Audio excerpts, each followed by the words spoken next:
We have Malta, Selector Osby. My name Rodney Killer.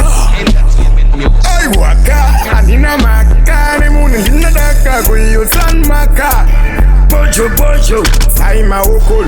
Bojo bojo, yapinda ipapo, wabaka mutu alamatiri. Balkuanza sheru vengo, nagawa wita, sino yitwa nimpengo. Nini, manisi mtengo, sino daru dolmo yotisa godo. Balkuanza sheru vengo, nagawa wita, sino yitwa nimpengo. Nini, manisi mtengo, sino daru dolmo yotisa godo. Ngaba zono nana pondo muwe atoina. Abo bechanchi kuruma kungi haina. Ndagambo balaina. Mabeba ejimero andi mama saina. Mbuba inol, mwari wangirige. Muzira yangu babando tindiuni. Une kudu kumbiri kwangu get away.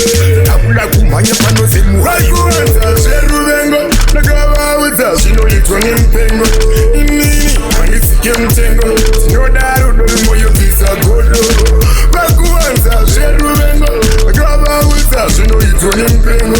Inini, manisike mtengo, sino daru dolmo yotisa godo.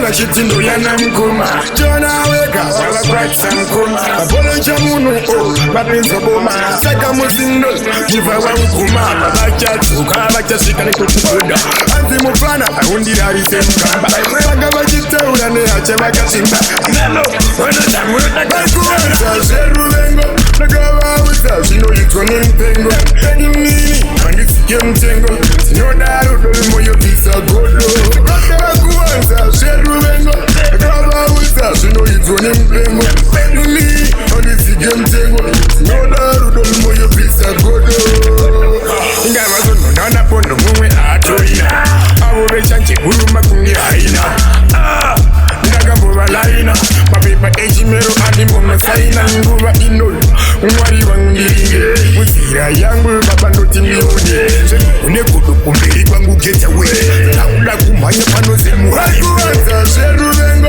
nagawa wita, sino yitwa nimpengo Nini, manisike mtengo, sino daru dolmo yotisa godo Bakuanza sheru vengo, nagawa wita, sino yitwa nimpengo Nini, manisike mtengo, sino daru dolmo yotisa godo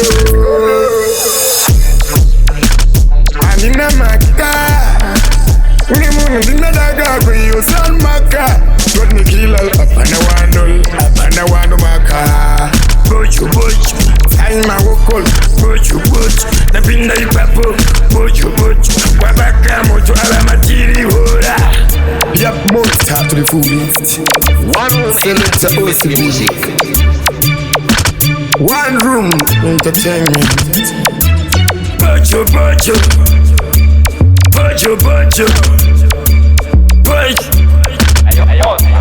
Bojo Bojo Bojo Bojo Bojo Bojo Bojo Bojo Bojo Bojo Bojo Bojo Bojo